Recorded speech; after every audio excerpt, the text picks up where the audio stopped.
Vamos a continuar entonces con la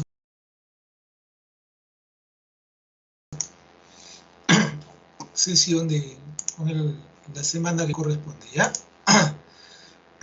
Perdón. A ver. Bien, y nos habíamos detenido, pues, nos habíamos detenido, ¿se me pueden escuchar? Bien, listo. Repito, nos habíamos detenido justamente en método científico. Pues bien, recuerda que cuando hablamos de método científico habíamos hablado de observación, habíamos hablado ya de hipótesis, y entonces, cuando hablamos de que esta hipótesis que hemos formulado debe ser verificada, validada, hablamos pues de la experimentación. Ahora hay un detalle importante en la experimentación. El experimento va a recrear, repito, va a recrear, ya, un momento por favor, va a recrear las condiciones, ¿no? Las condiciones pues del fenómeno observado, ¿de acuerdo? ¿Ya? De manera controlada, regulada dentro de un laboratorio. Repito, dentro de un laboratorio. Ahora, siendo así,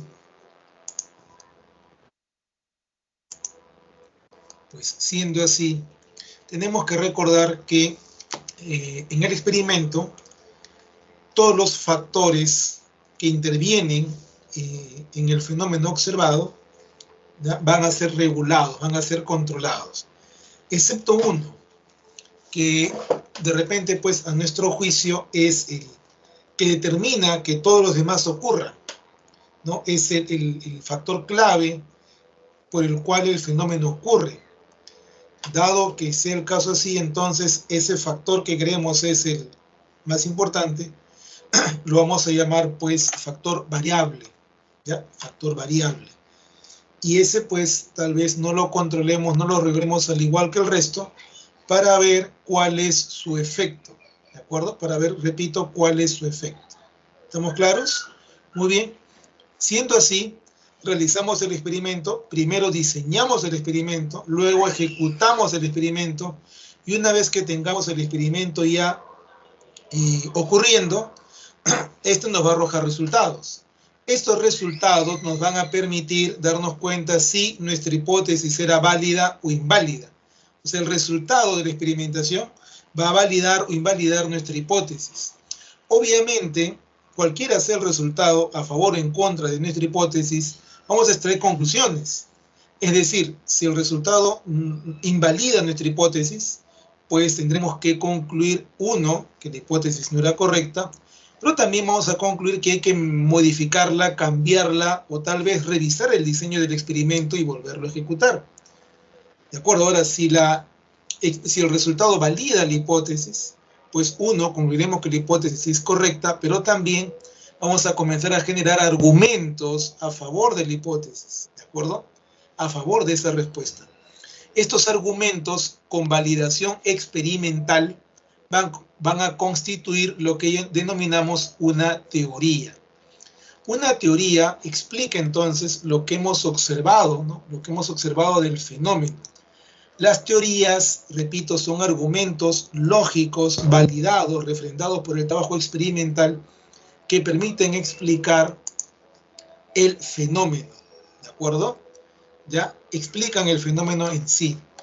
Ahora, las leyes, que son más generales, más amplias también, describen el fenómeno tal cual es, ¿correcto? No explican exactamente la observación, describen el fenómeno tal cual es. Y entonces, en ciencias básicas tenemos las dos, teorías y leyes. Pero hay un detalle, las teorías cambian.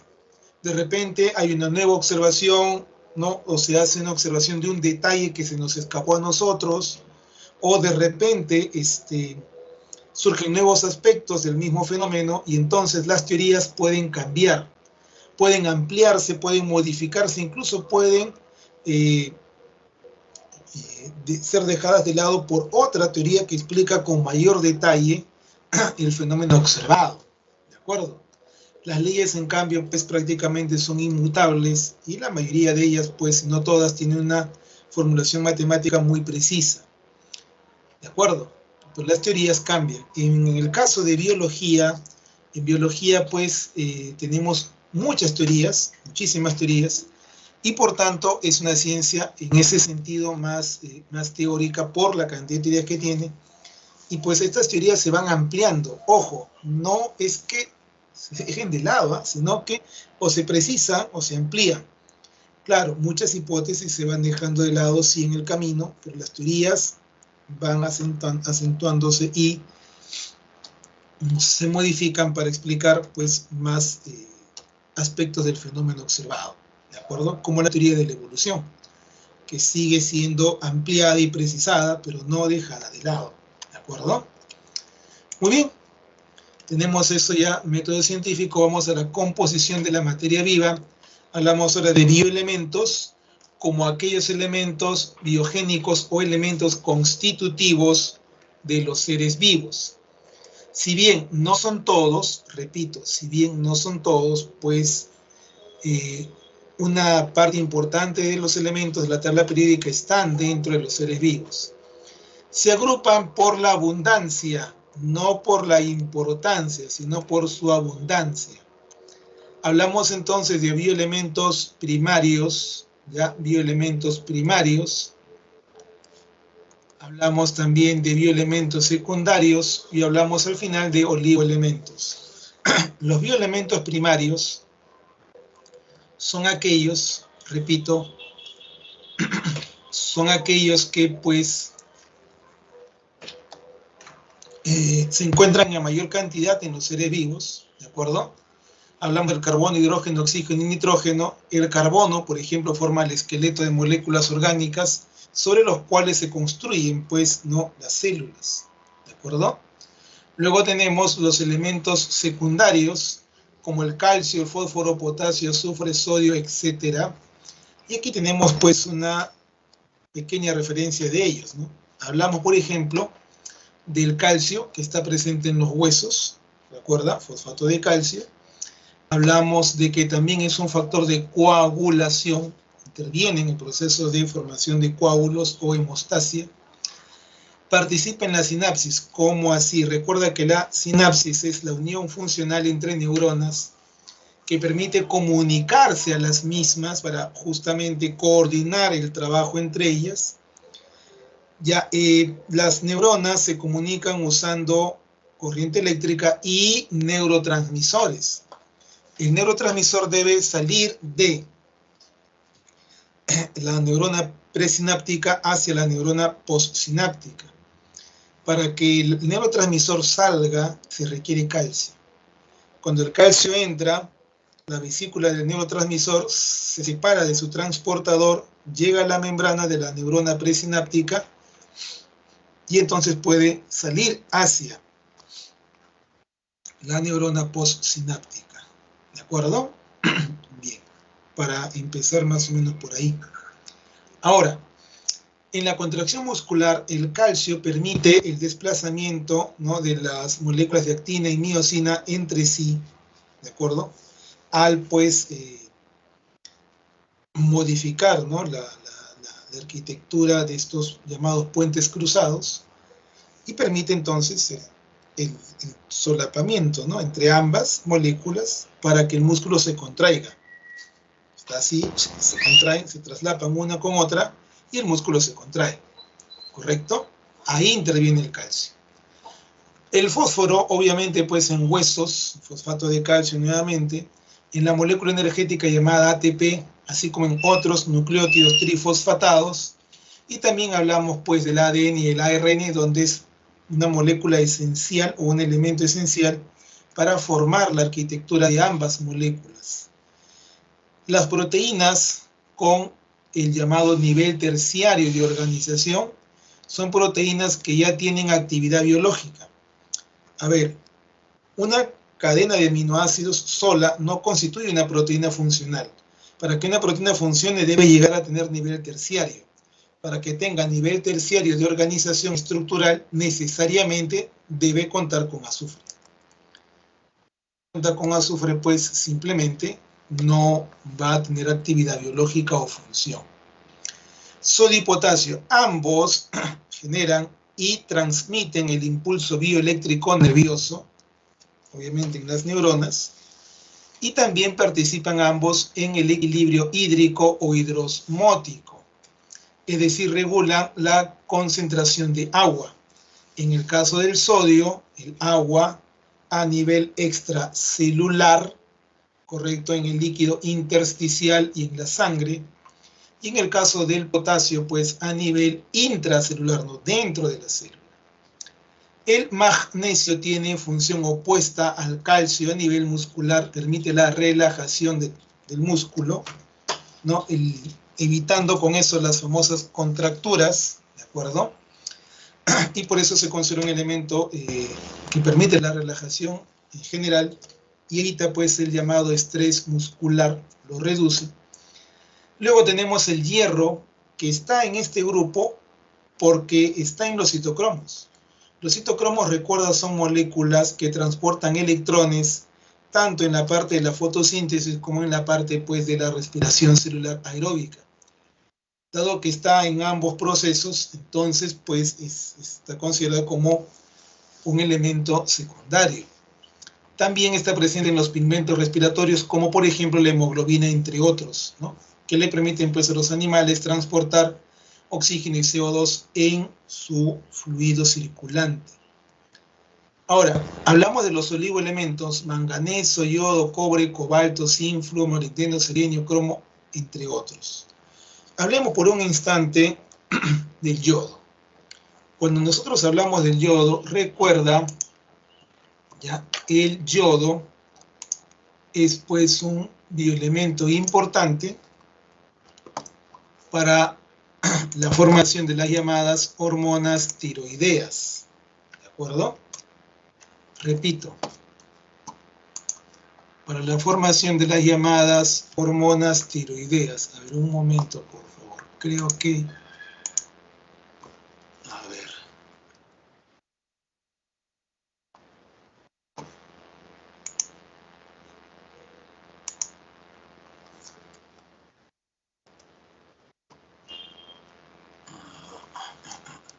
Un momento, por favor, ¿sí? Ya, listos.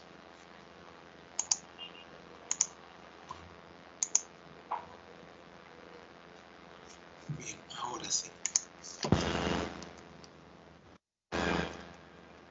Ya te decía, el yodo, por ejemplo, es un elemento importante para formar pues las hormonas tiroideas, ¿cierto? Ya, ahora, las hormonas tiroideas pues son importantes para mantener el metabolismo energético, ¿ya? Tener el metabolismo energético para el crecimiento, ¿no? Y la maduración de neuronas, ¿no? Sobre todo la maduración neuronal y la maduración orgánica en general, ¿de acuerdo? Y entonces, sin duda es un elemento importantísimo, tal como los otros, ¿no? En el chat, por ejemplo, vamos a estar enviando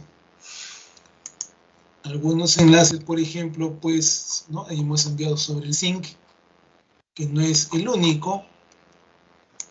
Hablamos también, por ejemplo, del selenio y la formación de la seleno o selenio-cisteína, ¿de acuerdo? Importantísima, ¿por qué? Porque es un regulador metabólico en general.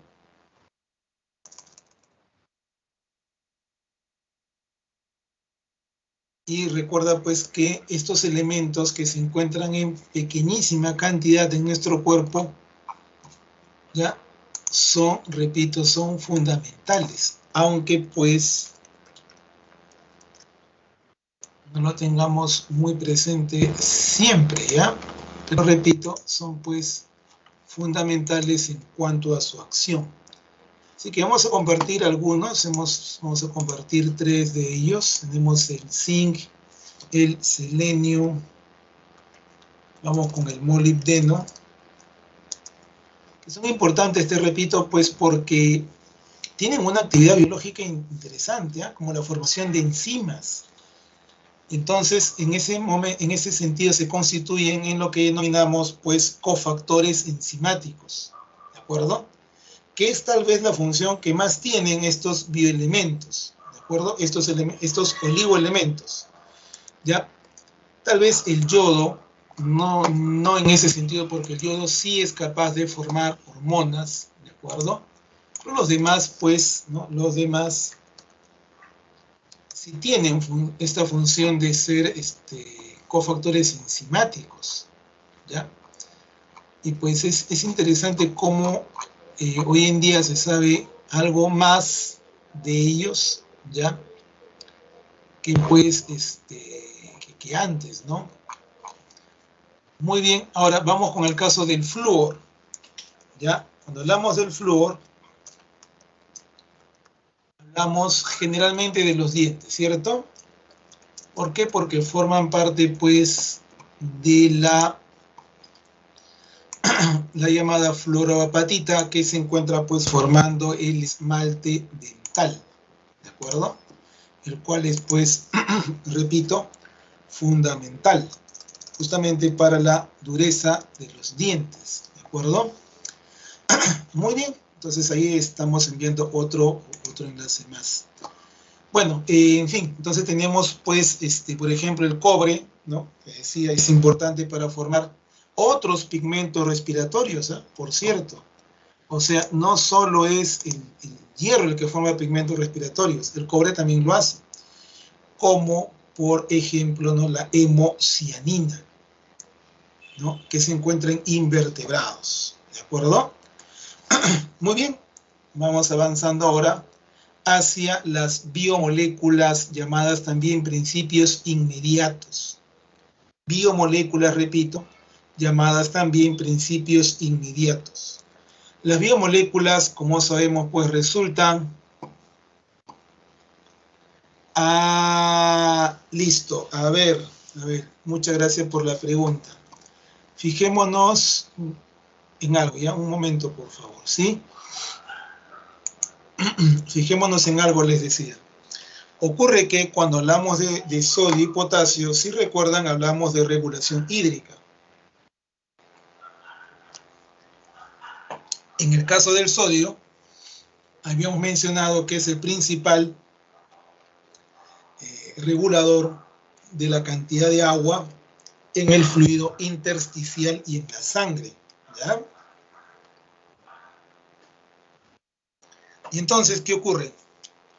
Ocurre que cuando tenemos una alta ingesta de sodio, pues esa alta ingesta de sodio eleva la presión arterial, ¿de acuerdo?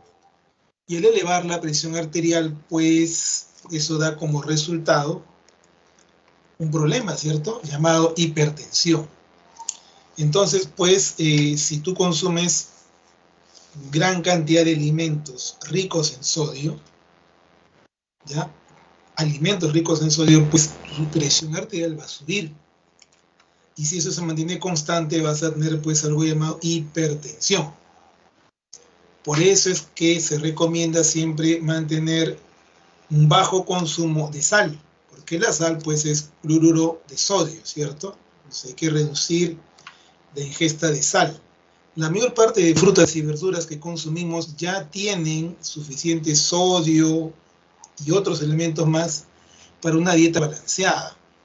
Si a eso le agregamos que durante la preparación de muchos alimentos ya se incluye la sal en el proceso, pues el consumir alimentos externos a los que tenemos en el hogar, mayor cantidad de sodio, pues va a alterar mucho nuestra presión. Esa es la razón de por qué repito, recomienda el bajo consumo de alimentos ricos en sodio. ¿De acuerdo? Bien. Eso para responder, pues, la pregunta formulada, ¿ya? Gracias por la pregunta. Y vamos entonces ahora con lo que hablamos, pues, de biomoléculas. Muy bien, gracias a ti por tu pregunta. Siempre es importante su participación. Sin su participación tampoco no podemos avanzar adecuadamente, ¿ya? Bien, les decía, vamos a ver ahora las biomoléculas o principios inmediatos. Estas biomoléculas pueden ser inorgánicas o pueden ser orgánicas. Si son orgánicas, recuerda, tendrán enlace carbono-carbono. Si son inorgánicas, no hay ese tipo de enlace entre carbono y carbono. Siendo así, vamos con lo siguiente. La molécula de agua. A ver, recuerda por favor que cuando nosotros hablamos, pues, de la molécula de agua, hay que tener en cuenta lo siguiente. Primero, la fórmula de la molécula de agua, pues, es H2O. Ya sabemos eso, profesor. Sí, yo sé que todos sabemos eso. Pero hay algunos detalles importantísimos de los cuales tenemos, pues, que hablar. Como por ejemplo,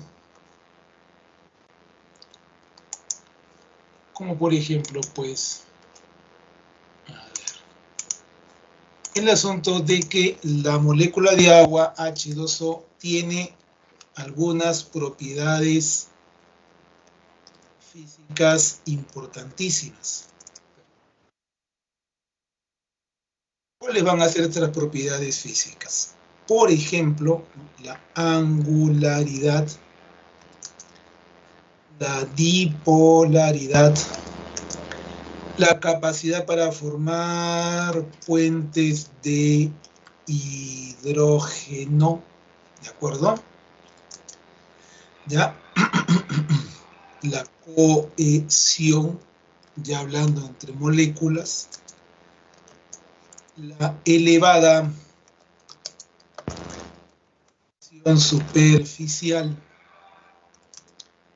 entre otras, ¿no?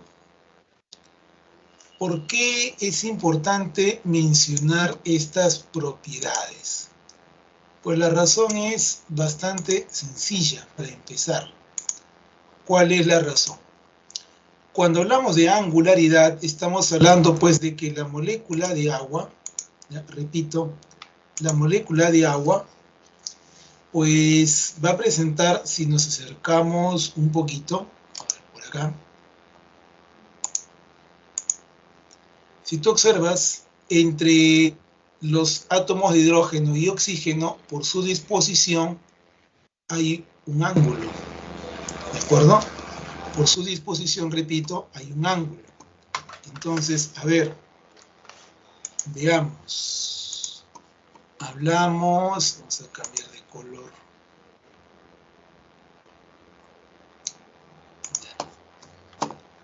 Aquí. Hablamos del oxígeno, ¿ya? Y luego vamos a hablar, pues, del hidrógeno por acá, con su enlace. Del hidrógeno por acá, con su enlace. ¿De acuerdo? Y, pues, tenemos que recordar por acá que aquí hay, pues, un cierto ángulo, ¿cierto? Hay un ángulo de 104,5 grados. Eso es lo que llamamos angularidad, ¿de acuerdo? Esa angularidad lleva a una desigual distribución de electrones, generando entonces que esta molécula, te decía pues que esta molécula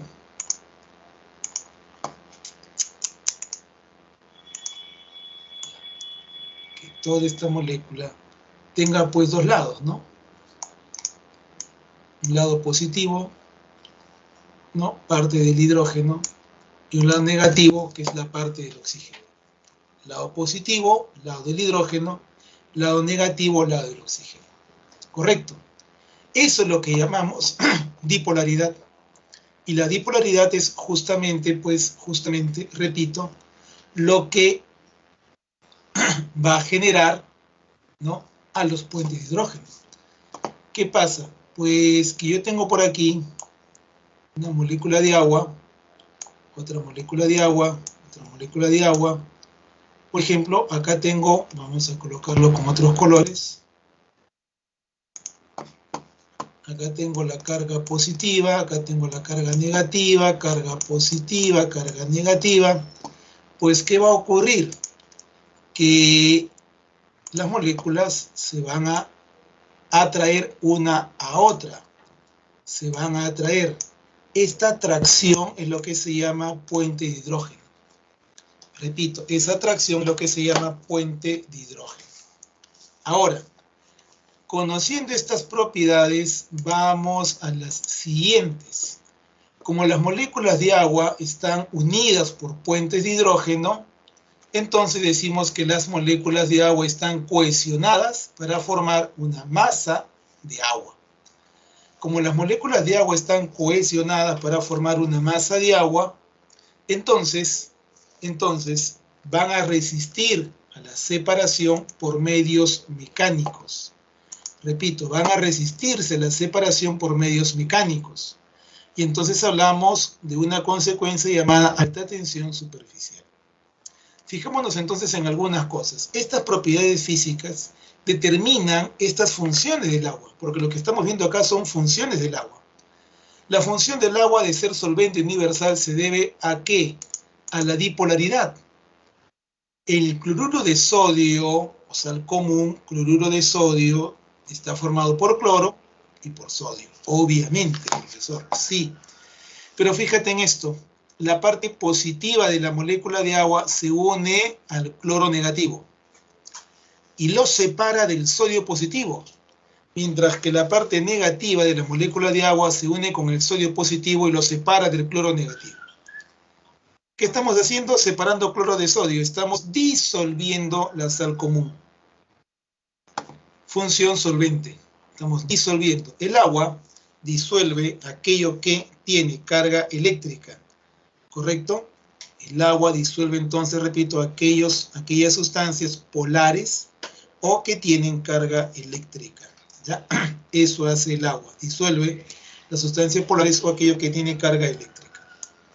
Muy bien, luego, debido a que las moléculas están unidas, ¿correcto? No te olvides, están cohesionadas. ¿Por qué? Por los puentes de hidrógeno, pues el agua es capaz de resistir presiones. Esto explica estas dos funciones acá. Y entonces, si yo te hablo de que la masa de agua resiste presiones, pues debes recordar una propiedad llamada incompresibilidad de los líquidos. Los líquidos son incompresibles, no se puede generar una gran presión, no se pueden comprimir, ¿de acuerdo? No, pues indefinidamente. Y entonces, gracias a esa propiedad de incompresibilidad, el agua en el líquido sinovial, ¿correcto?, cumple esta función mecánica amortiguadora. Una función de resistencia a la presión de ambos huesos, ¿de acuerdo? En este caso, pues del fémur y la tibia, ¿de acuerdo? Y amortigua también el impacto entre los discos, ¿no?, de cartílago articular. Así, de esta manera se evita o se reduce el gasto de la articulación. Claro, con el tiempo la articulación se va a gastar, pero el líquido, ¿no?, reduce tanto la fricción que el desgaste pues toma mucho más tiempo. ¿De acuerdo? Ahora, el hecho de que las moléculas estén cohesionadas, repito, hace que resistan a la separación por medios mecánicos. Entonces aquí las patas, ¿no?, las patas de este insecto presionan a las moléculas de agua, las presionan y tratan de separarlas. Pero como están tan unidas, pues responden todas juntas de manera inmediata, haciendo resistencia a esa separación. La resistencia a esa separación es lo que llamamos, ¿no?, tensión superficial. ¿Ya? Ahora, el alto calor específico o función termorreguladora del agua se debe una vez más a los puentes de hidrógeno.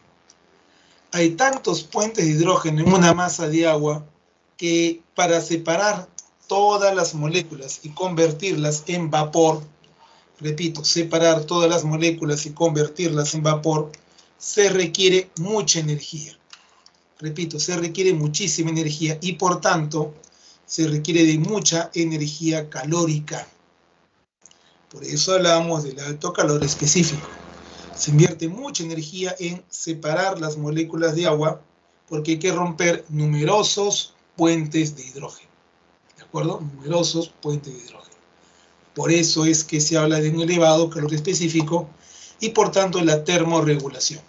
Por tanto, repito, de la termorregulación. ¿Cómo se define este asunto de la termorregulación? Como la capacidad de la masa de agua para absorber calor. ¿No? La capacidad, repito, de la masa de agua para absorber calor. Muy bien. Ahora, hablamos de las sales minerales, hablamos del oxígeno y del anhídrido carbónico. Recuerda lo siguiente, las sales minerales son la fuente de bioelementos. Ya, repito, las sales minerales son la fuente, ¿ya?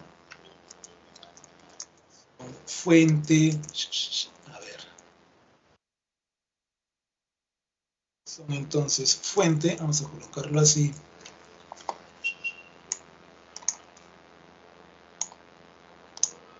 Listo.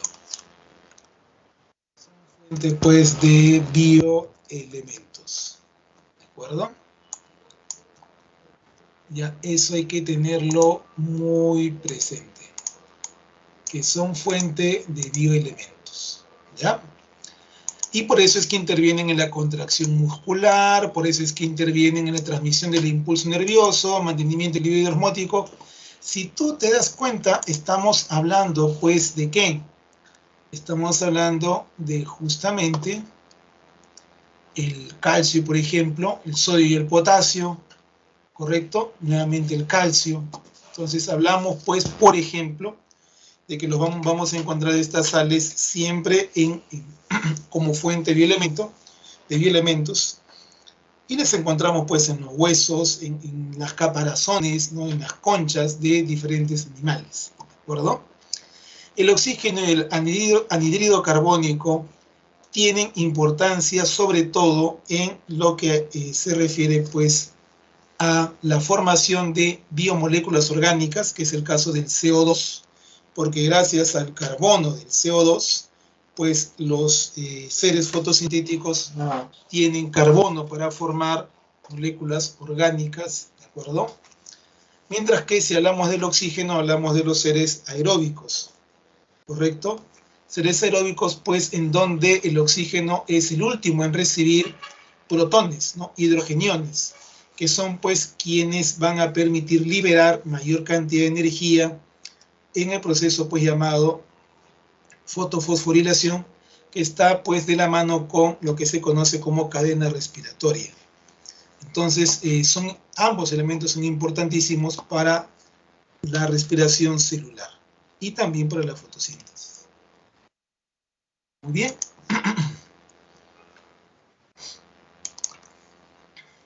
Vamos a ver ahora los principios orgánicos. No, recuerda que se van a llamar orgánicos, pues, porque en su contenido, en su estructura, hay enlace carbono-carbono. Hablamos de los carbohidratos o glúcidos o hidratos de carbono o sacáridos. ¿De acuerdo? Hablamos pues ahí de la glucosa, galactosa, fructosa, ribosa, desoxirribosa, ribulosa, y cada uno de ellos pues tiene su lugar, ¿no? Su importancia, ¿de acuerdo? A ver, si yo te hablo de la glucosa, por ejemplo, la glucosa es pues la que más abunda, es la más abundante, ¿de acuerdo? Eso para empezar. La glucosa es la más abundante y es también la principal unidad, porque justamente el término monosacárido hace referencia a la unidad, ¿no? Fundamental de ese grupo de moléculas, de los carbohidratos, ¿de acuerdo? Ya, la galactosa, pues la vamos a encontrar como precursora de los lácteos. Ya, la fructosa, recuerda que es la más dulce. Obviamente pues está presente en frutas, ¿no? Frutas sobre todo. Si hablamos de la ribosa la vamos a encontrar, por ejemplo, en el ATP, la vamos a encontrar en el ARN, ¿de acuerdo? La desoxirribosa, vamos a encontrarla formando el ADN, ¿de acuerdo? Y la ribulosa la vamos a encontrar, pues, participando en el ciclo de Calvin, ¿ya? Ciclo de Calvin que nos va a permitir, pues, formar moléculas orgánicas, ¿ya? Ahora, los monosacáridos se van a unir entre sí, repito, se van a unir entre sí para formar a los disacáridos. En un disacárido se unen dos monosacáridos, hay algo llamado síntesis por deshidratación, se forma un enlace llamado glucosídico, ¿de acuerdo? Y se libera una molécula de agua. ¿Ya? Se va a liberar, repito, una molécula de agua. Ahora bien,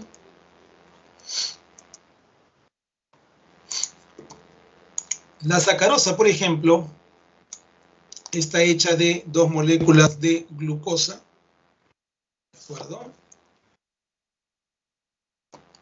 Perdón, disculpas, ¿qué estoy hablando?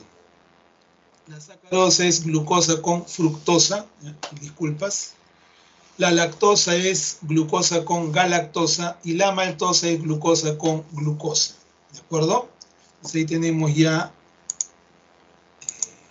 corrección hecha. Repito, la sacarosa glucosa con fructosa, la lactosa glucosa con galactosa y maltosa pues glucosa con glucosa. Se llaman, repito, disacáridos porque resultan de la unión de dos monosacáridos. ¿Ya? Ahora, los polisacáridos resultan de la unión de muchos monosacáridos, todos unidos mediante el enlace, pues, glucosídico. Ahora, los polisacáridos son macromoléculas. Los polisacáridos los vamos a encontrar agrupados por función. Los de función energética que van a ser el almidón y el glucógeno, llamados así, porque son la reserva de energía rápida. A ver, profesor, no entiendo. Sucede que cada biomolécula tiene su función.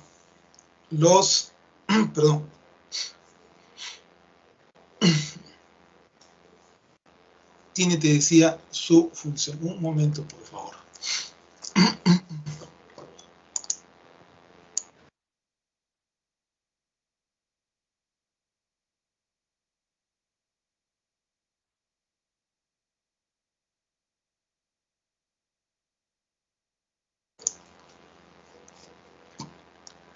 Bien, te decía que cada molécula pues tiene su función, ¿de acuerdo? Ya cada molécula tiene su función.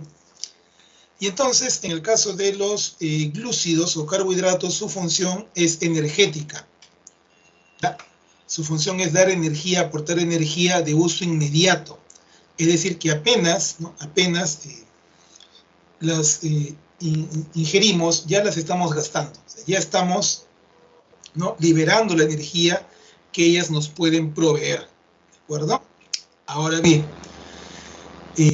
otros glúcidos cumplen función estructural, ¿no? Dependiendo pues del tipo de agregación que tengan en cuanto a las moléculas. El almidón es la reserva de energía, la reserva glucídica de energía en plantas, ¿ya? Y el glucógeno es la reserva glucídica de energía en animales, ¿de acuerdo? En animales. Y entonces, pues, el almidón lo encontramos, por ejemplo, en papas, en manzanas, en camote, ¿no?, etcétera, mientras que el glucógeno lo encontramos en hígado y músculos, ¿ya? La función estructural se refiere a aquellas moléculas, de polisacárido, ¿no? Aquellos polisacáridos que pues van a presentar, repito,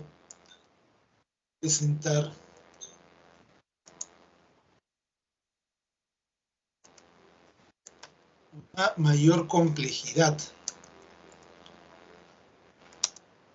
Hablamos aquí, por ejemplo, de la celulosa que está en plantas, que como puedes ver, pues forma varias capas, ¿de acuerdo? Y estas capas, pues, van a constituir lo que llamamos la pared celular, ¿ya?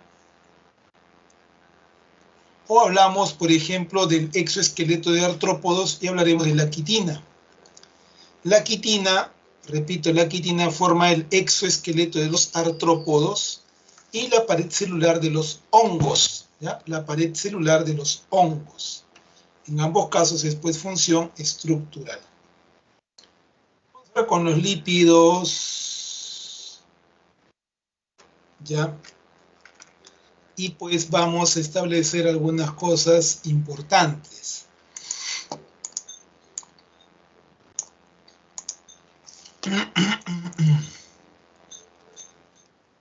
Decimos pues lípidos o grasoides y vamos a encontrar lo siguiente.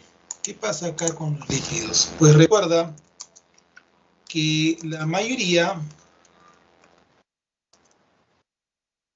disculpas, la mayoría son ésteres, ácido graso y alcohol,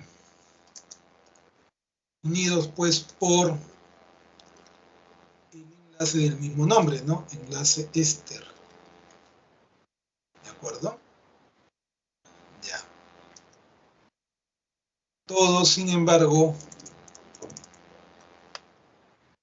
una característica general, todos son solubles en solventes orgánicos, no en agua. El agua no disuelve a los lípidos o grasoides, ¿de acuerdo?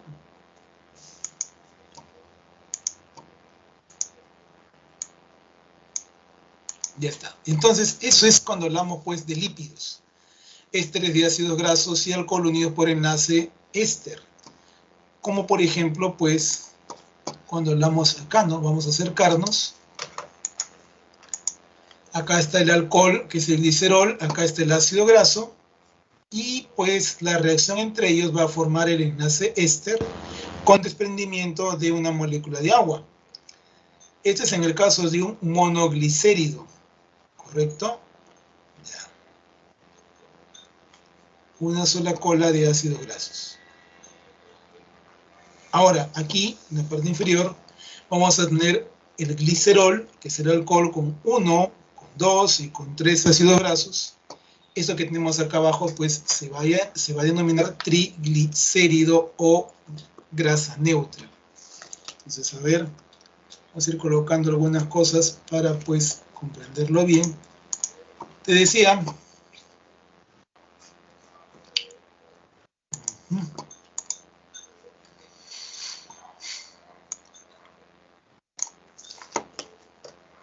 es un monoglicérido.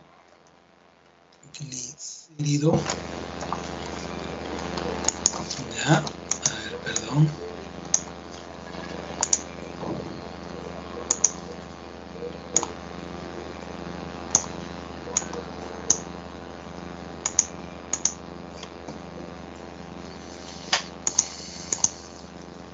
Luego acá en la parte inferior tenemos a un triglicérido.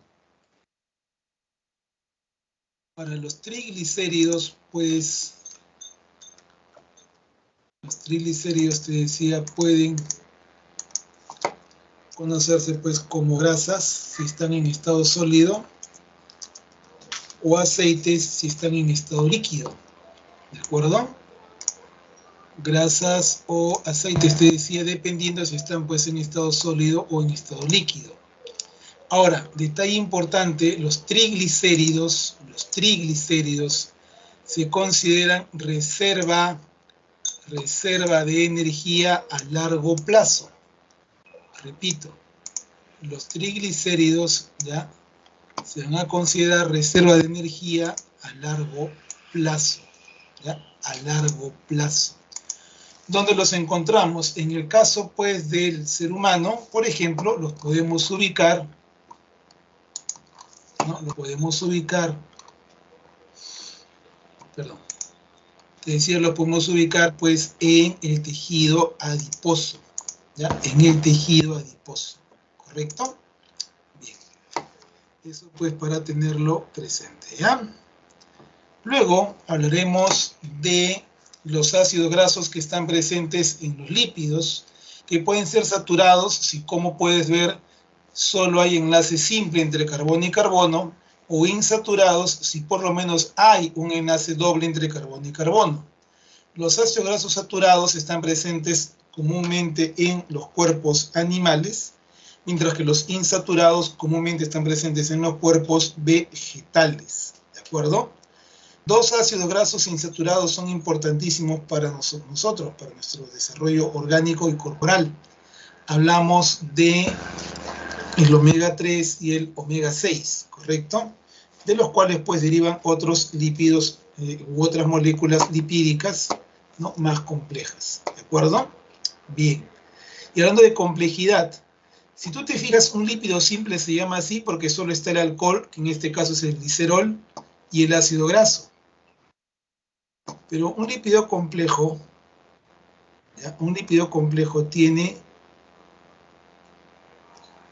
además de alcohol y ácido graso, otros componentes. Entonces, a ver, en un lípido complejo, ¿qué es, pues, lo que vamos a ubicar?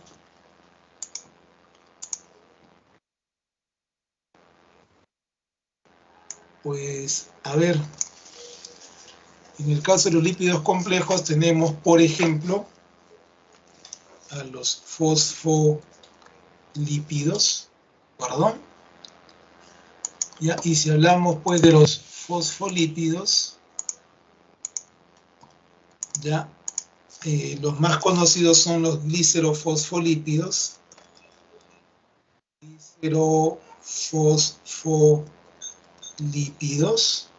que tienen, pues, glicerol, ¿de acuerdo? Y luego tenemos a los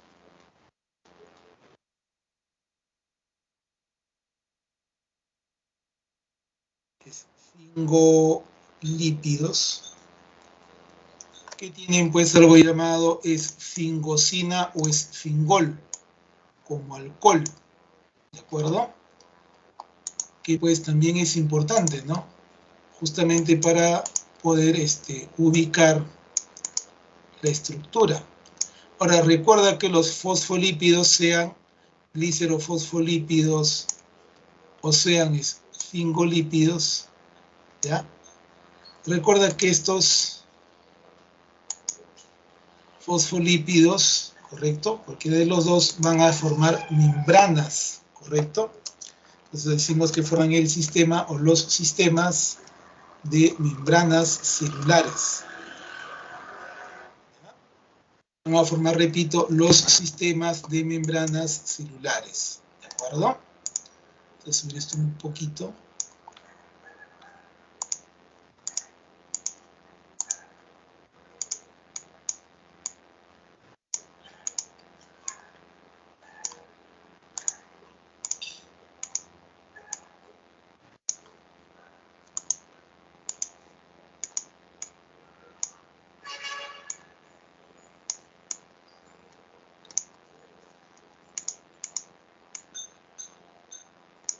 Ya está.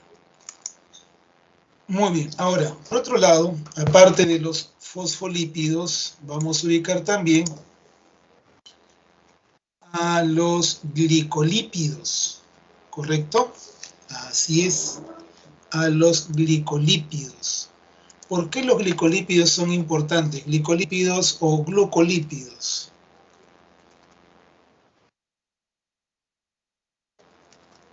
Ya, pues porque aquí podemos encontrar, por ejemplo, los gangliósidos, ¿no? Cáliz. Ah, ya. Los glicolípidos se encuentran pues justamente en el glucocálix y son importantes componentes del mismo para la recepción, ojo, recepción o reconocimiento de otras estructuras, ¿de acuerdo? Porque de eso se encarga el glucocálix, del reconocimiento de otras estructuras que llegan a estar en contacto pues con la célula, ¿de acuerdo? Así que repito una vez más, estos glicolípidos, como por ejemplo los gangliósidos, aunque no son los únicos, permiten el reconocimiento de otras estructuras que llegan a la membrana celular. ¿Ya? Muy bien. Luego tenemos, para finalizar, los esteroides, llamados también derivados. Todos los esteroides derivan de una molécula llamada colesterol. ¿Ya? Repito. Todos los esteroides van a derivar de una moleculita denominada, pues, colesterol. ¿Ya? Repito, colesterol. Ya está.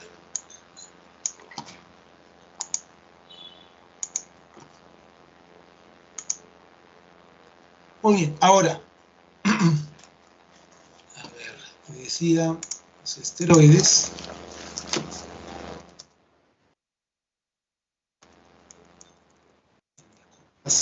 Derivados del...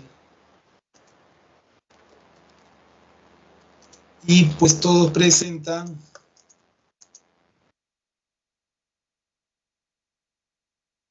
el ciclo, perdón, el ciclo es... que es ese anillo de 4 que vemos ahí, ¿no? El anillo esterano. A ver, un momentito, por favor. Ajá.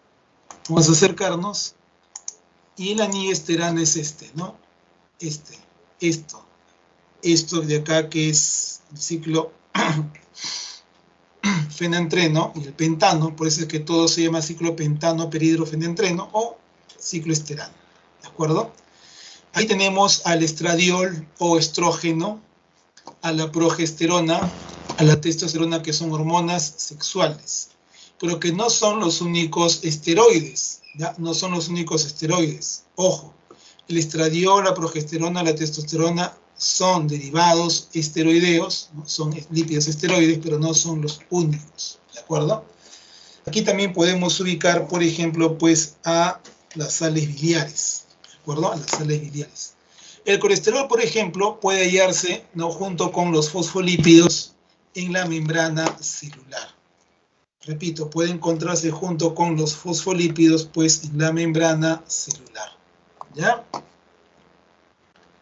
A ver. Mucho se habla acerca de los esteroides y su relación con el aumento de masa muscular, ¿no? Hay un detalle importante, ¿ya? A ver, el término esteroide, recuerda, es el nombre químico del grupo. Cuando una persona, varón o dama, quiere aumentar su masa muscular, pues recurre a esteroides sintéticos. Ya, repito, esteroides sintéticos. Entre ellos, por ejemplo, la nandrolona, que es un derivado de la testosterona. ¿Ya? Entonces, consume estas sustancias, y la testosterona tiene, entre otras funciones, el incrementar la masa muscular. Entonces, sí, pues obviamente hay un aumento en la masa muscular. Pero como es una sustancia que tú estás introduciendo a tu cuerpo, estás rompiendo el equilibrio natural, el equilibrio hormonal que tiene tu cuerpo. Entonces, al romperlo, ya alteras no solamente la masa muscular, alteras el metabolismo, alteras el control que el hipotálamo tiene sobre el sistema endocrino.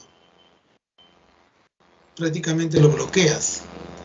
Y entonces vienen pues otros efectos, ¿no? Hay muchos físico-culturistas, ¿ya?, o practicantes de halterofilia, que pues al consumir estas sustancias lo que hacen es tener mayor sensibilidad en su piel, ¿de acuerdo? Presentar alteraciones en el cuero cabelludo, ¿ya?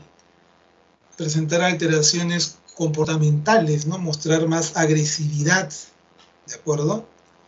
Y entonces, si bien es usado, ojo, estos esteroides son usados por muchas personas e incluso en algunas competencias eran promovidos, ¿de acuerdo?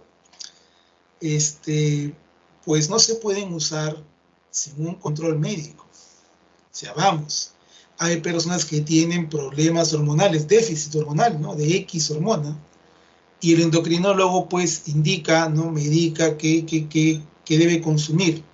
En ese caso no va a haber un exceso porque es el endocrinólogo el que tiene la pauta para pues medicarte y la cantidad y la dosis adecuada. Pero si no es así, bueno, la persona se inyecta o consume estas sustancias, pues va a alterar por completo su metabolismo, va a alterar su estructura corporal, ¿ya?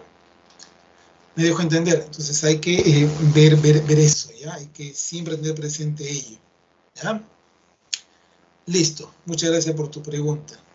A ver, entonces ya tenemos ahí este asunto de los lípidos o grasoides, ¿de acuerdo?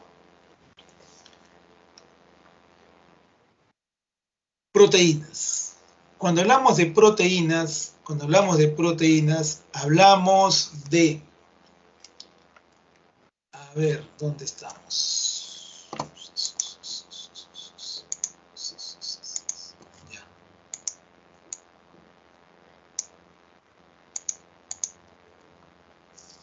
Ya, cuando hablamos de proteínas, te decía, pues vamos a hablar de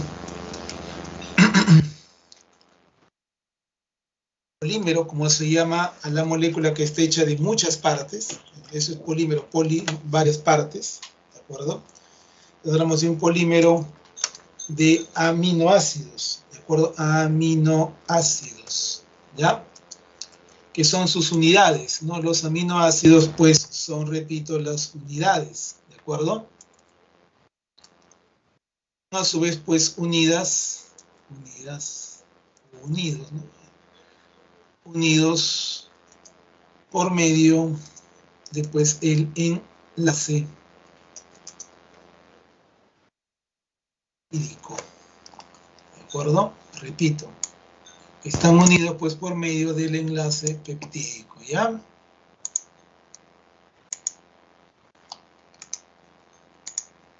Esas son, o eso es una proteína. Una proteína, entonces, repito, es un polímero de aminoácidos unidos por medio del enlace peptídico. Ahora, un aminoácido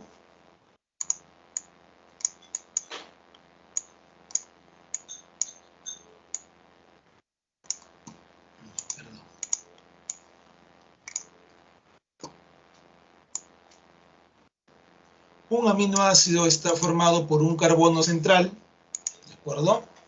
Repito, un carbono central, al cual pues se le anexan un hidrógeno lateral, ¿correcto?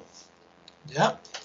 Se le agrega también pues un grupo amino, NH2, un grupo carboxilo, COOH, ¿de acuerdo? Y un grupo llamado radical. Todos los aminoácidos tienen la misma estructura. Lo único que cambia en ellos, son o es esta parte llamado radical.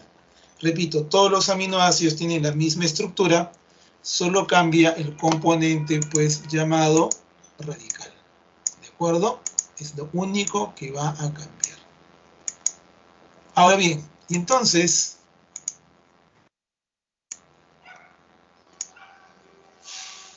cuando hablamos pues de los aminoácidos, vamos a hablar de los llamados aminoácidos esenciales, ¿de acuerdo? Porque en general pues son 20, repito, 20 aminoácidos que forman proteínas, ¿correcto? Que forman las proteínas. Son 20 aminoácidos y 4 derivados, ¿de acuerdo?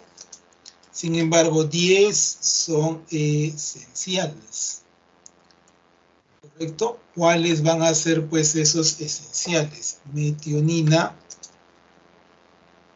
leucina,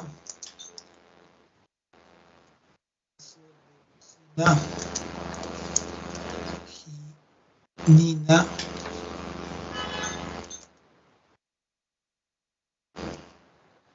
¿ya? A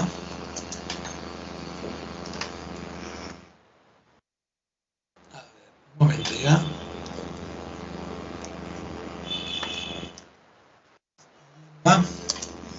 Arginina, treonina, ofano, alina, fenilalanina y lisina. ¿Ya? Y lisina.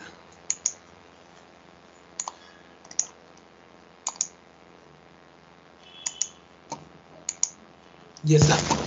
Ahora, esos son los esenciales. Sin embargo, se considera que la histidina y la arginina, ¿de acuerdo?, pueden llegar a ser semiesenciales por una razón simple. Ya cuando llegamos a cierta edad en la adolescencia, pubertad, adolescencia, y un poco antes incluso, ya las estamos formando. Así que son esenciales en los infantes, ¿no? En niños pequeños, ¿de acuerdo? Para tenerlo, pues, presente. Te decía, todos los aminoácidos tienen la misma estructura, ¿ya? Todos tienen la misma estructura, solo cambia el radical. El radical es lo que le da la variedad a cada aminoácido, ¿de acuerdo? Cada aminoácido, repito, el radical es lo que le da variedad, ¿no? Lo que determina la naturaleza del aminoácido. Bien, ahora, te decía que los aminoácidos se unen mediante enlace peptídico. Acá tengo un aminoácido, acá tengo otro aminoácido. El grupo amino y el grupo carboxilo de dos aminoácidos, ¿no?, diferentes reaccionan entre sí. Reaccionan, repito, entre sí. Y pues se libera una molécula de agua y se forma el enlace peptídico.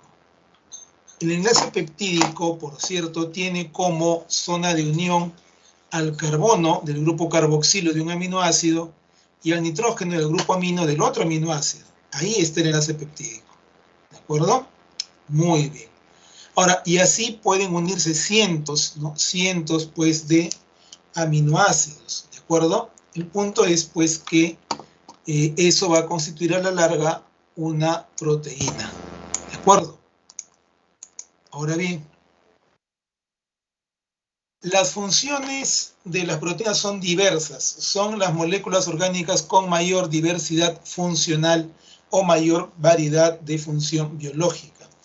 Hablamos de hormonas, como por ejemplo la insulina, como por ejemplo la paratormona, ¿de acuerdo? La oxitocina. Esas son hormonas.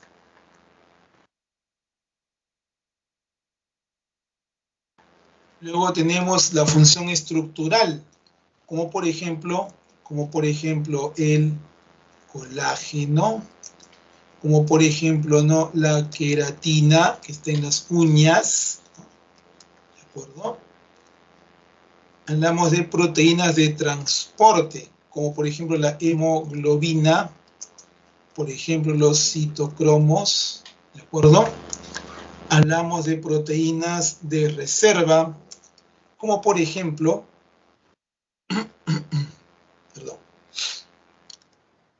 ferritina, que almacena hierro a nivel hepático, ¿correcto? La mioglobina, que almacena oxígeno a nivel muscular, ¿de acuerdo? Luego tenemos las proteínas de defensa, que no son más que los anticuerpos, ¿ya?, también llamados inmunoglobulinas.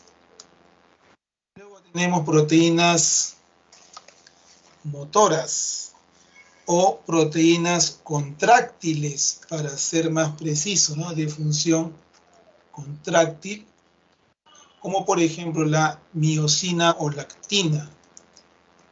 ¿De acuerdo? Ahora, hay algunas otras proteínas, ¿ya?, que sí tienen, pues, una función netamente motora de transporte de vesículas dentro de la célula, como la sinicina, por ejemplo, que vamos a ver en su momento, ¿ya? Luego vamos a tener, pues, enzimas, ¿no? Como por ejemplo la lipasa, la pepsina, ¿correcto? ¿Ya? Vamos a encontrar también enzimas como por ejemplo la catalasa, ¿ya?, entre otras. La lipasa degrada, pues, lípidos, ¿no?, las llamadas micelas grasas a nivel del intestino delgado en el duodeno. La pepsina degrada a otras proteínas muy grandes, las corta en secciones más pequeñas a nivel estomacal. Y la catalasa, pues, evita que el peróxido de hidrógeno que se forma a veces en nuestro cuerpo a nivel celular, pues, nos haga daño, ¿no?, rompiéndolo y obteniendo agua y oxígeno. Finalmente tenemos las toxinas, ¿no?, como por ejemplo la toxina tetánica, ¿correcto? Es, pues, una proteína, ¿ya? Es una proteína. Muy bien, ya tenemos ahí entonces ejemplos importantes, ¿no?, de mencionar sobre, pues, lo que son las proteínas. Luego tenemos el asunto de los ácidos nucleicos, ¿de acuerdo? Perdón. Cuando hablamos de ácidos nucleicos,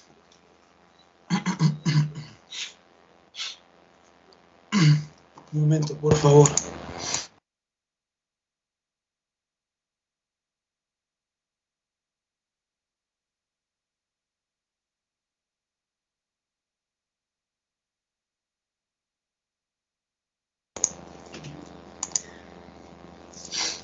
Te decía, cuando hablamos de ácidos nucleicos, vamos a hablar, pues, de las moléculas informacionales.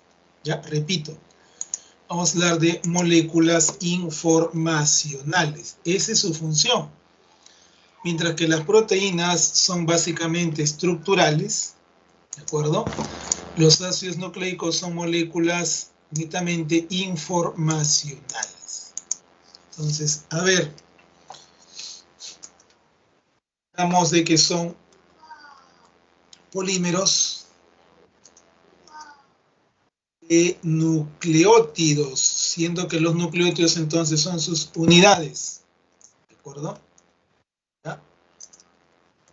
Unidos, pues, por el enlace fosfodiéster.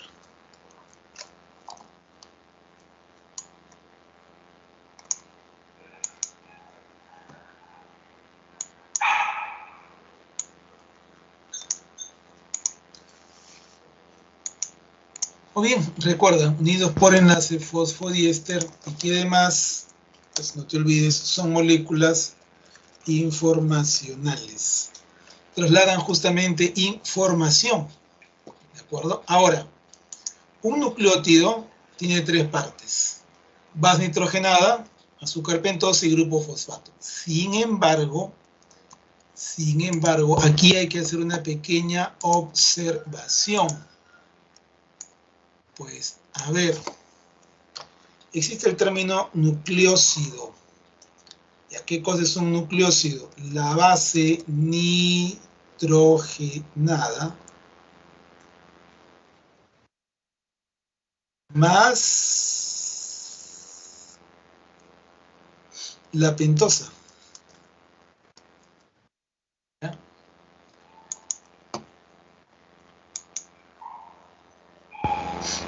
Eso es, repito, un nucleócido. ¿Ya? Ahora, ¿cuándo es que un nucleótido se denomina, pues, nucleótido si empleamos el nucleócido? Pues decimos nucleócido más el grupo, pues, fosfato.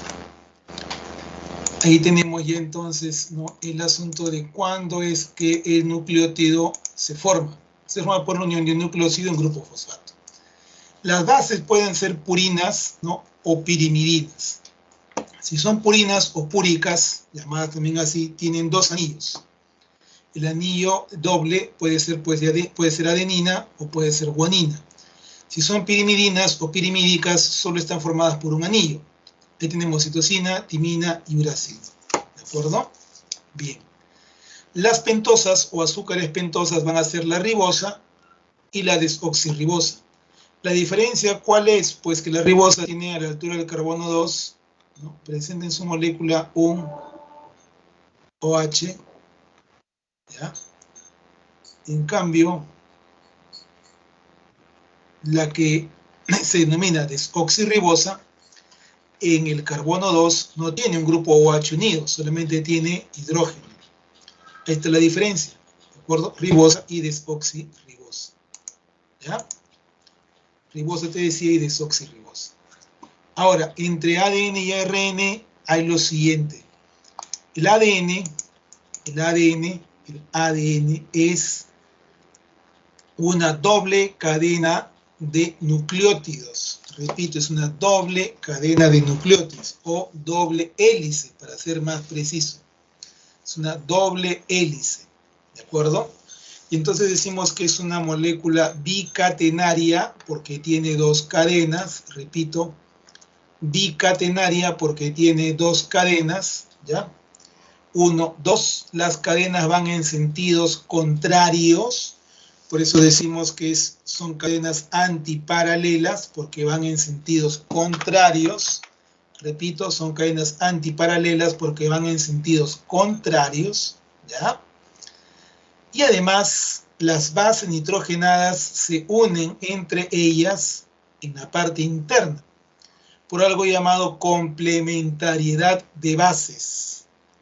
A saber, siempre es una base mayor con una base menor. ¿Ya? Repito, siempre es una base mayor o púrica con una menor o pirimídica. Entonces, la complementariedad en el ADN es así. Si una cadena tiene adenina, en la cadena del frente debe haber timina. Si en una cadena hay citosina, en la cadena del frente debe haber guanina. Si en una cadena hay timina, en la cadena del frente debe haber adenina. Si en una cadena hay guanina, en la cadena del frente debe haber citosina. Entonces, esto es lo que se conoce, repito, como complementariedad de bases, que nos va a permitir pues entender la estructura del ADN, ¿de acuerdo?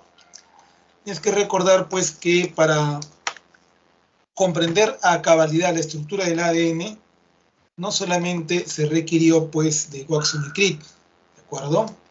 Eso es algo que a veces pues se deja un poco de lado, ¿no?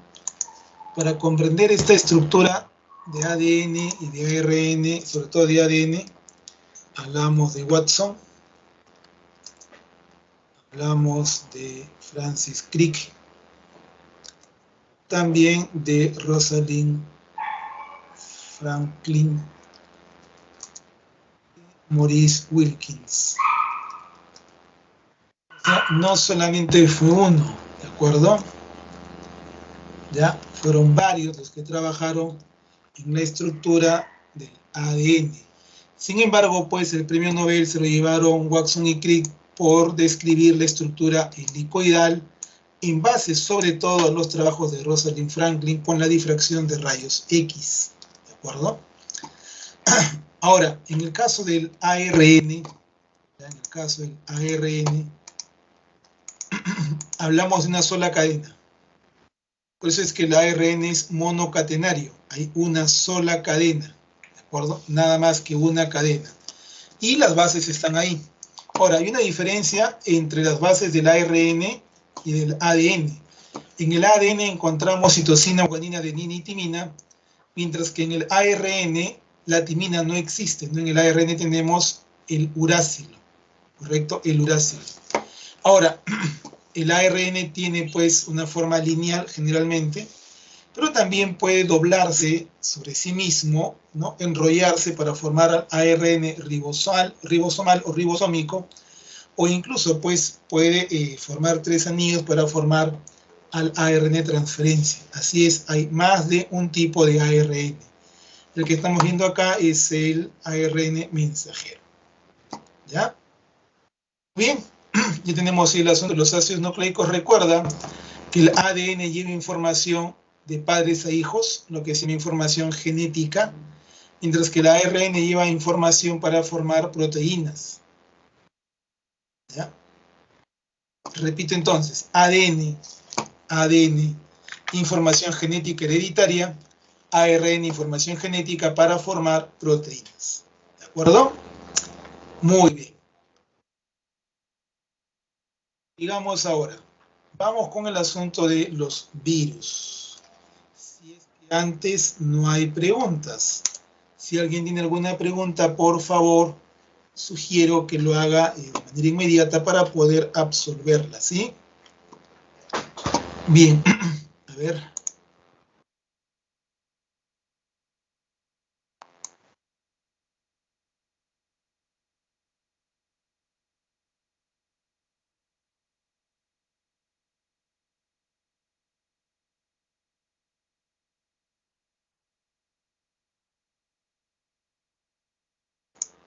Bien, ¿hay alguna pregunta? Si no, continuamos pues entonces con virus, ¿de acuerdo? Vamos a trabajar entonces ya la parte de virus. Bien, recuerda por favor que cuando hablamos de virus, ¿ya? Cuando hablamos de virus, estamos hablando de un complejo, perdón,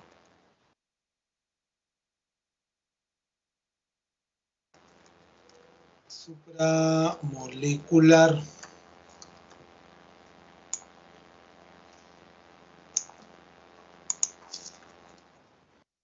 nucleoproteico, ¿ya?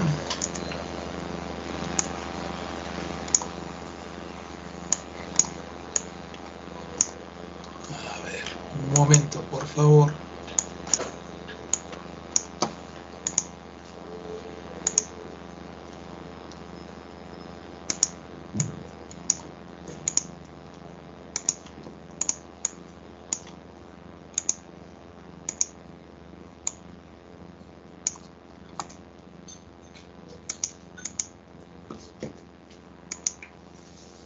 A ver. Listo, gracias. Bien, y entonces hablamos, repito, de un complejo supramolecular nucleoproteico infeccioso. ¿Por qué decimos nucleoproteico? Porque está formado pues por proteínas y ácidos nucleicos, ¿de acuerdo? Repito, está formado por proteínas y por ácidos nucleicos, tal como podemos ver y apreciar en la estructura viral. La cápside es la cubierta proteica formada justamente por proteínas llamadas capsómeras. Repito, la cápside es la cubierta proteica formada por proteínas denominadas pues capsómeras, ¿de acuerdo? Y ya, eso es la cápside, ¿de acuerdo? Bien, a ver.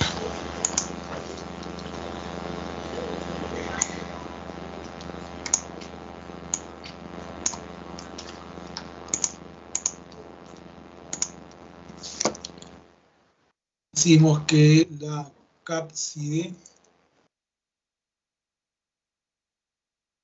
formada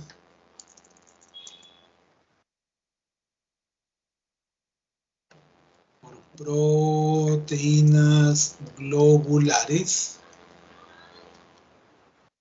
capsómeras, ¿de acuerdo? Así se llaman estas proteínas globulares, pues capsómeras.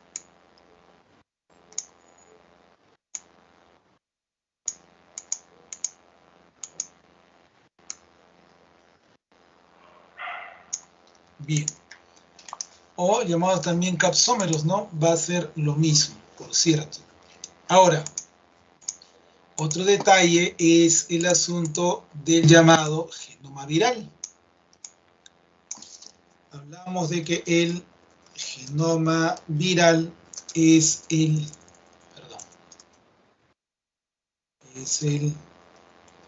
ácido nucleico presente en el virus, ¿de acuerdo? que por cierto, recuerda, es pues la parte infecciosa, ¿ya?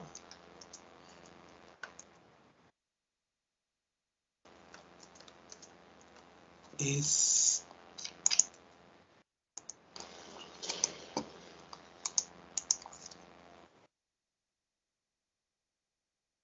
un componente infectivo, ¿de acuerdo?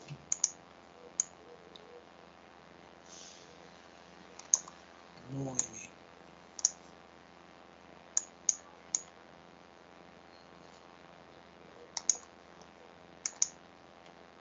Ahora, ya tenemos un par de cosas. En cuanto sobre todo pues a la estructura viral, ¿de acuerdo? Bien. Ahora, recuerda que los virus, dentro de sus características, pues son metabólicamente inertes,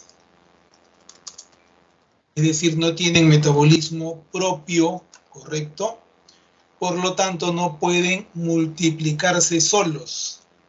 Entonces, se multiplican al interior celular. Por eso son infecciosos, por eso atacan células, porque se multiplican dentro de la célula, ¿correcto? Eso los convierte en parásitos intracelulares estrictos, ¿ya? Estrictos u obligatorios, ¿de acuerdo? Justamente por ese motivo, pues por ser o por multiplicarse solo dentro de una célula viva, ¿de acuerdo? ¿Ya? Parece que por acá tenemos una pregunta. A ver, veamos. Ya, a ver, eso es importante. Cuando hablamos de quién determina la virulencia y la patogenicidad, pues recordemos lo siguiente, ¿ya? Empezando por el hecho, pues, de que cuando hablamos de virulencia, hablamos de la capacidad, sobre todo, para multiplicarse.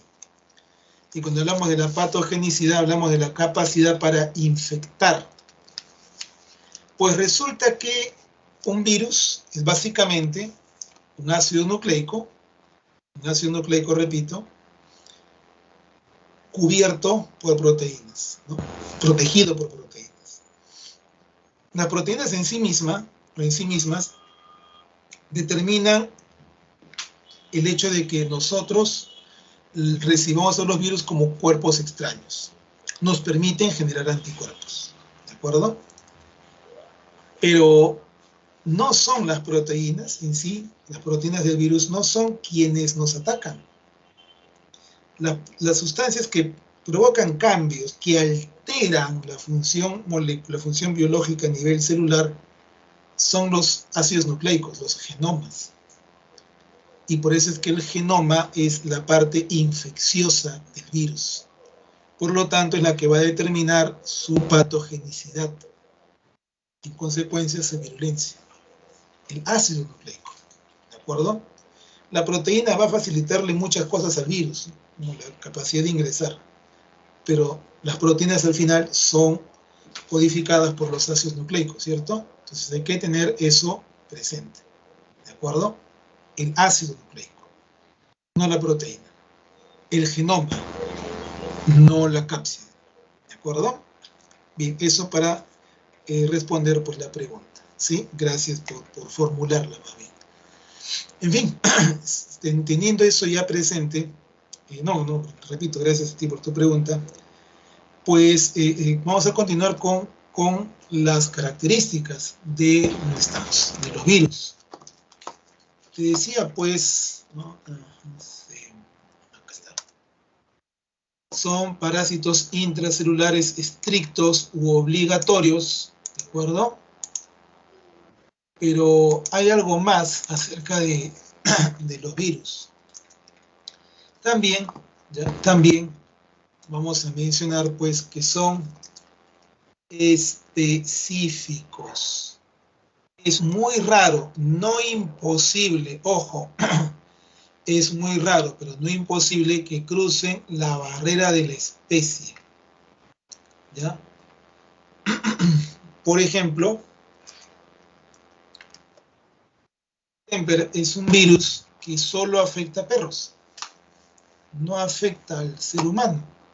No podemos afirmar, pues, que cruza la barrera de la especie. Otros sí son capaces de hacerlo. ¿Cuáles son o han sido, repito, capaces de cruzar la barrera de la especie? Ahí tenemos, pues, a los virus de la influenza, ¿no? O gripe, por eso hablamos de gripe aviar, de gripe porcina, de gripe humana, y por ejemplo la gripe que asoló Europa entre el 18 y el 20, pues fue la gripe aviar, que terminó afectando al ser humano, ¿correcto?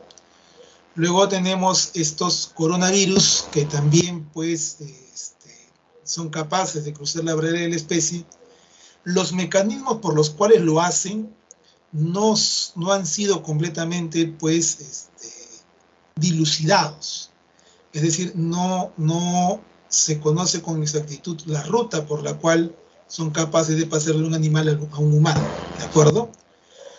En pocos casos sí se conoce, ¿no? Como el caso, por ejemplo, el virus de la rabia, que pasa de animales a humanos por mordedura y contacto entre la saliva del animal con rabia y la sangre humana, ¿de acuerdo?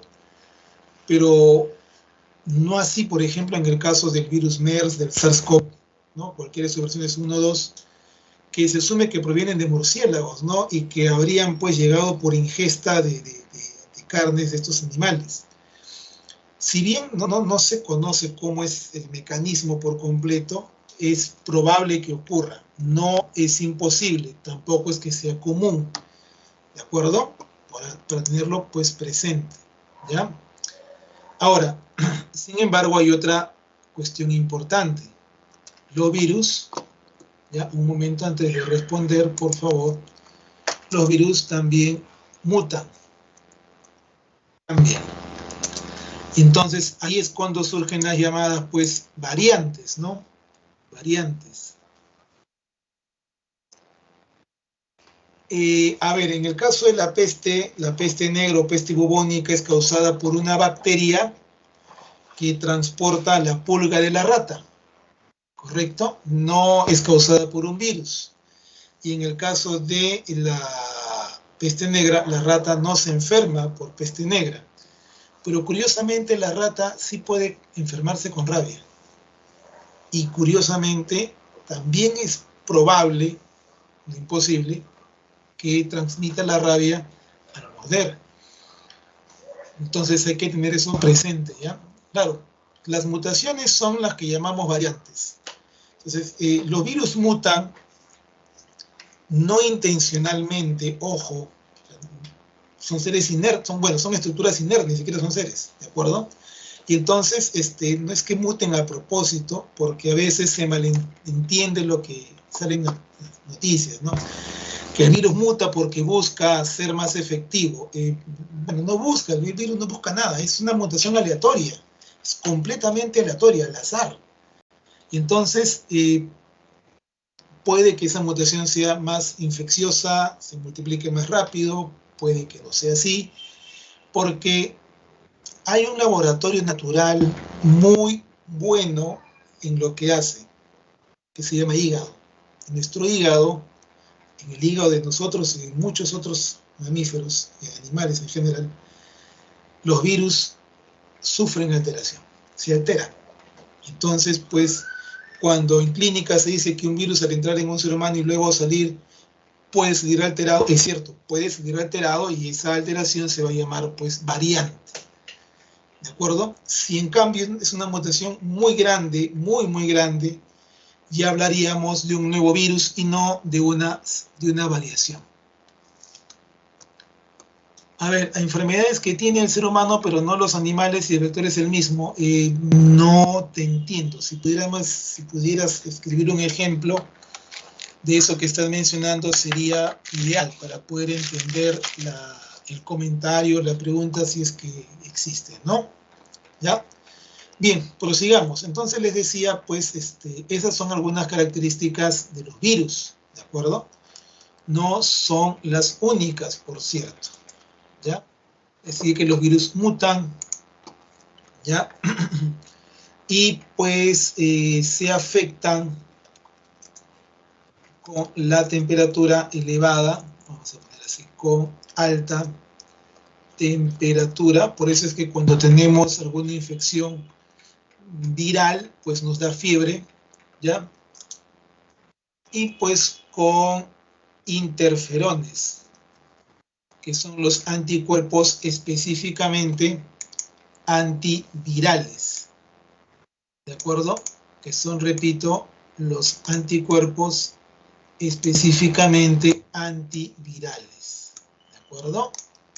Bien. Eso pues para tenerlo muy presente.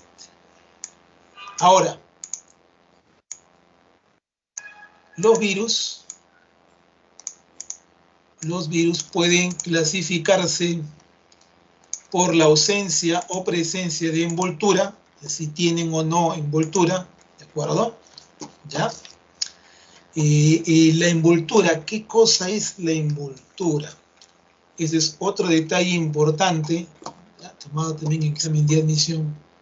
Vamos a escribir por acá pues una observación respecto justamente a la envoltura, ¿ya?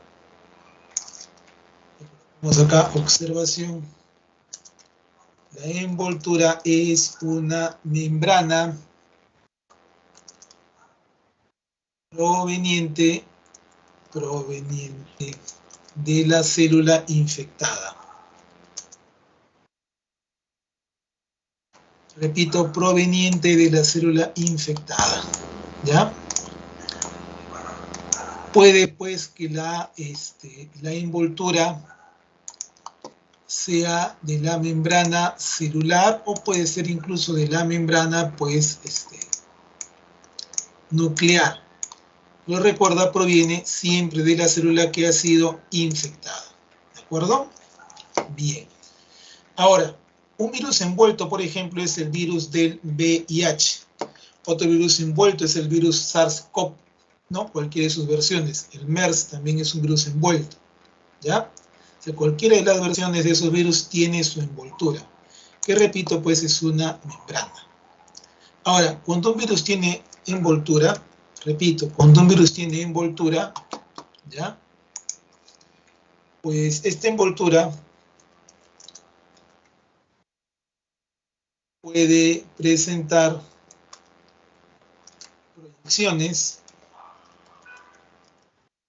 ser llamadas pues espículas o peplómeros, ¿ya?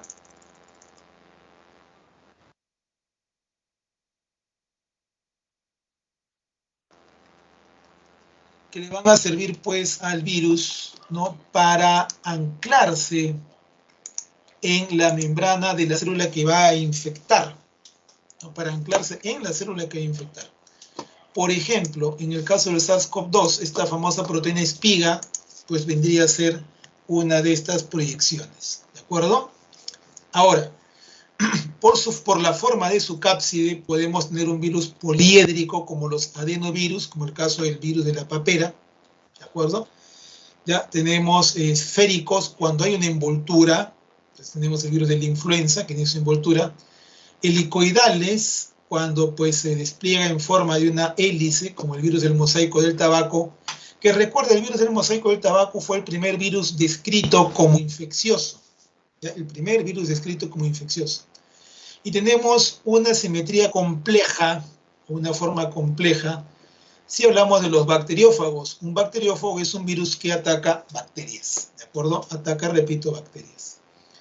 Por el ácido nucleico, el virus puede ser ADN o ARN. Un virus ADN, por ejemplo, ese es de la viruela, puede ser también de la varicela zoster, ¿no? El varicela zoster virus es el nombre completo, del herpes, ¿no? El herpes simple, el herpes zóster o herpes genital, ¿correcto? La hepatitis B. Los virus ADN, ¿ya? Por lo general, tienden a formar pues las famosas pápulas o bolsitas, ¿no? Que se forman en la superficie de la piel o de la zona afectada o por donde ingresó el virus, ¿ya?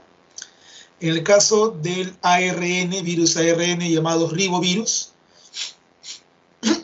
perdón, en el caso de los ribovirus tenemos el virus de la gripe, la fiebre amarilla, la rubiola.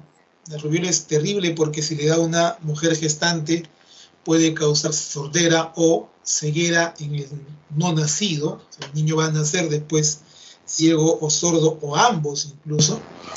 Ya, la hepatitis A, la rabia.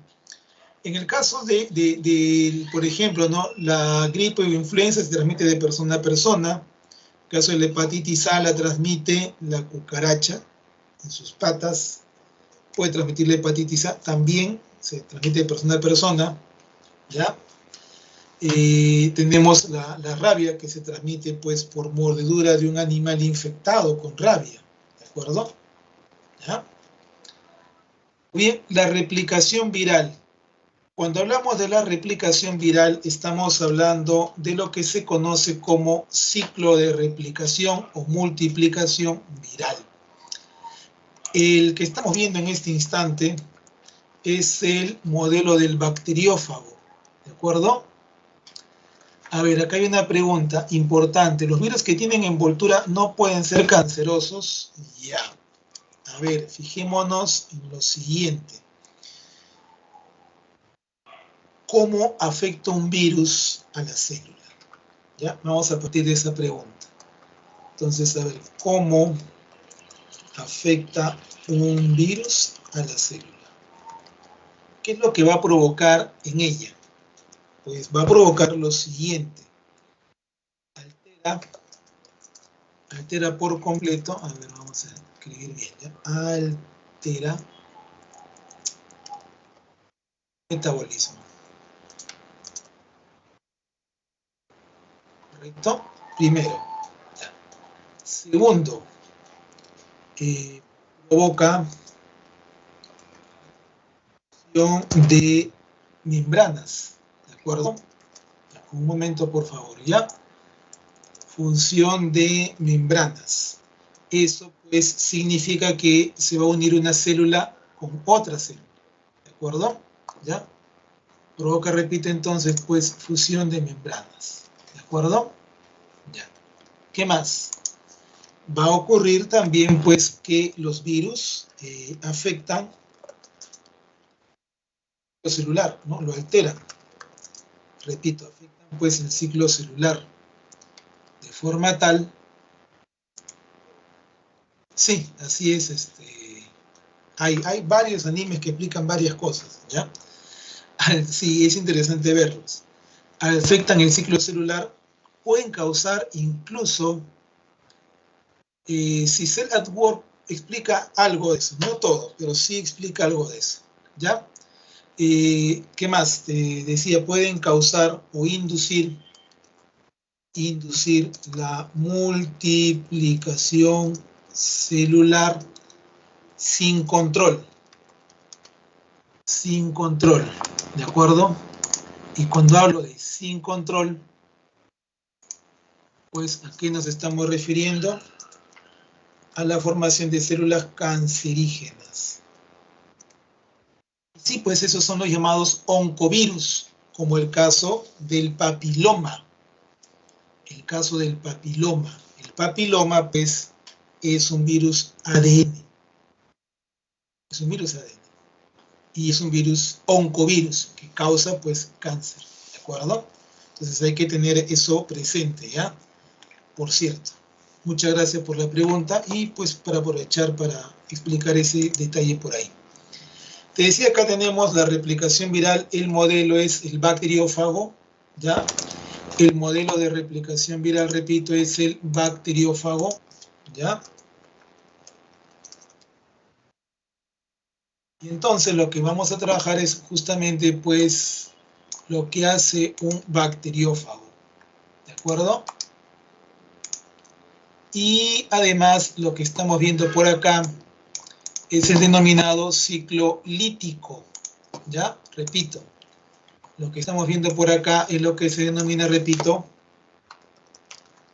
ciclo lítico de replicación viral, ¿de acuerdo? Ciclo lítico, repito, de replicación viral, ¿ya? Muy bien, y entonces, ¿qué tenemos por acá? Tenemos una bacteria. Recuerda que el bacteriófago es el virus que ataca a bacterias. ¿De acuerdo? Tenemos una bacteria esta bacteria se ve atacada por un bacteriófago. El bacteriófago se adosa, se fija en su cubierta, en su pared, ¿correcto? Luego, con ayuda de la lisozima, lo perfora e inyecta su material genético. Ya inyecta. Entonces ya tenemos aquí dos pasos. Primer paso, fijación o absorción. Segundo paso, inyección del material genético, llamado también viropexia o penetración. Luego tenemos la replicación del material genético viral y entonces la síntesis de enzimas virales, de proteínas virales, ¿de acuerdo? Tercer paso, la replicación, ¿correcto? Cuarto paso, la encapsidación y formación de cápsides.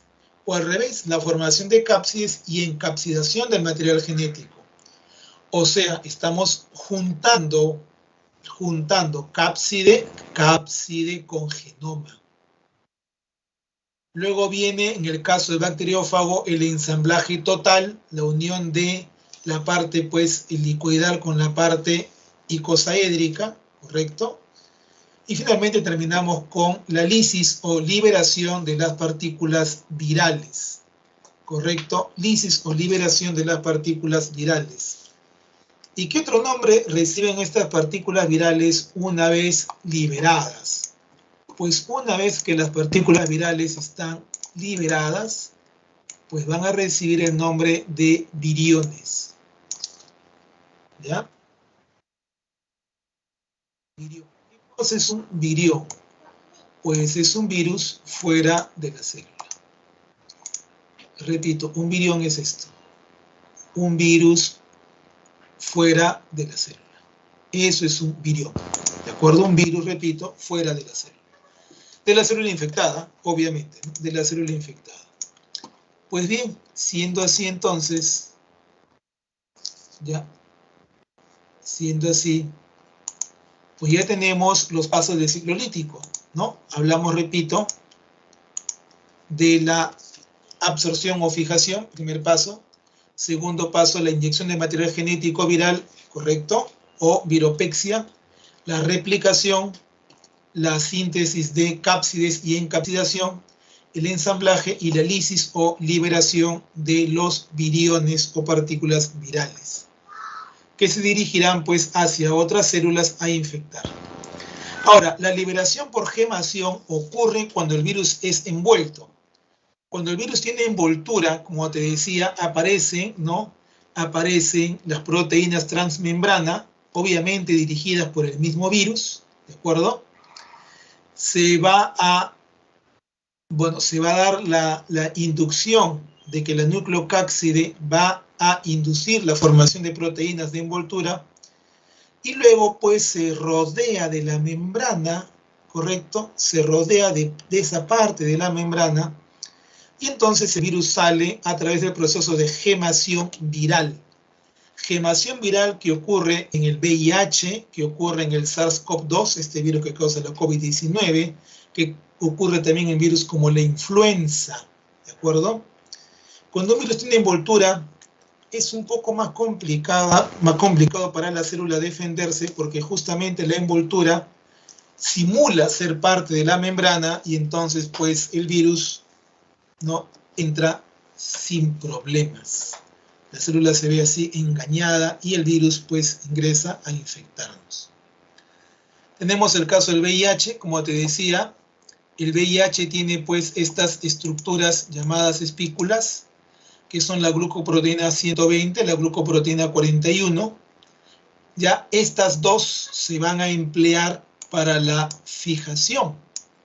La 120 se une con el receptor CD4 de los linfocitos T4. Repito, se une con el receptor CD4 de los linfocitos T4 y entonces se acopla. El VIH se acopla a la célula. Luego, la GP41 fusiona las dos membranas. No te olvides, acoplamiento GP120 con receptor CD4 de la célula y la GP41 es la que permite la fusión de las membranas. Una vez que el virus ingresa, pues el ARN del virus. Recuerda que el virus del VIH tiene 2 moléculas de ARN. El ARN ingresa y de manera inmediata el ARN forma su propio ADN. Repito, el ADN forma su propio ADN. Eso gracias pues a la enzima llamada transcriptasa reversa. ¿Ya? Transcriptasa reversa. Muy bien. Siendo así, vamos con lo siguiente. Una vez que el ADN se ha formado, el ADN viral, no te olvides, ADN viral, este se integra, ¿no? El ADN vírico como este se integra con el ADN de la célula y pues ese proceso obviamente se va a llamar integración. A partir de ahí comienzan a formarse nuevos ARN virales y proteínas víricas. Entonces hay transcripción y traducción. Luego se procede al ensamblaje de los componentes del VIH y el VIH pues se libera por gemación. Repito, se libera por gemación y pues tenemos nuevos viriones de VIH dispuestos a infectar a nuevas células. Y acá tenemos pues que el VIH se transmite por sangre de la madre al hijo durante la gestación y la lactancia y por relaciones sexuales, ¿no?